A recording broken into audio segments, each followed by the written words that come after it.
An interesting thing is when my wife and I came back the initial time to dig through the rubble to see if we could recover anything, you have your hopes pretty high that you're going to find that memento that will give you a bridge to the past. And what you were finding itself was not a memento of what it had been, it was more a memento of what the fire had done to everything. And then it struck me that really there was something worth recovering, or at least there was something that was emerging from this whole experience that was even more important to recognize.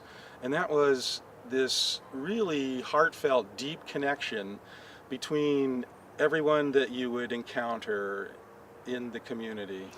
We, for instance, are a community of 47 homes, and of those 47, 5 homes survived. We're also on a shared water system, so all 47 homes are co-owners of a water system that is completely volunteer and resident, supported. On behalf of those who have still got their homes and would love to get back in, one of the contingencies is that they have fresh water available to them. So we're working very hard to recover that capability so that those folks can enjoy their homes as they did. And it's a true inspiration to recognize that helping the community thrive is what makes each of us thrive. We have a neighbor, we're very lucky to say, that has tremendous expertise in erosion control and in fact has made available these wattles that we can all place on our properties to prevent any runoff from the damaged home sites.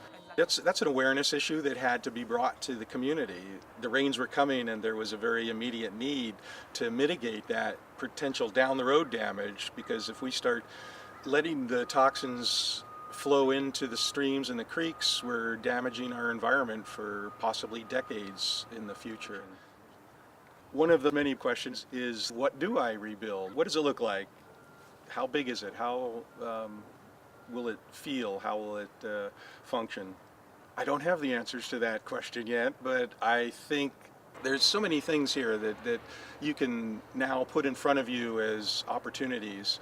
We've got vague ideas of how to be more efficient with our home designs and how to build in energy efficiency and be miserly, I guess, but facilitate at the same time all the functions that a home needs to provide. There's a lot of technology out there that supports that, and so we can bring that into our communities now and select the best of breed, if you will.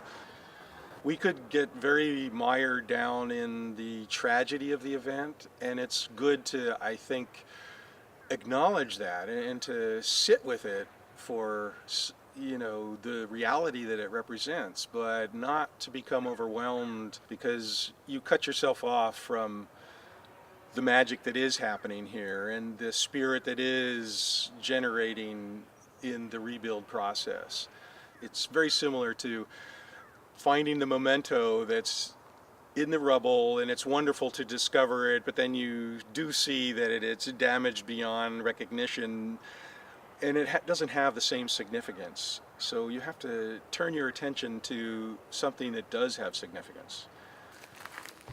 This is a perfect example of how the fire has totally transformed anything that was there before into something that now demands an entire new interpretation.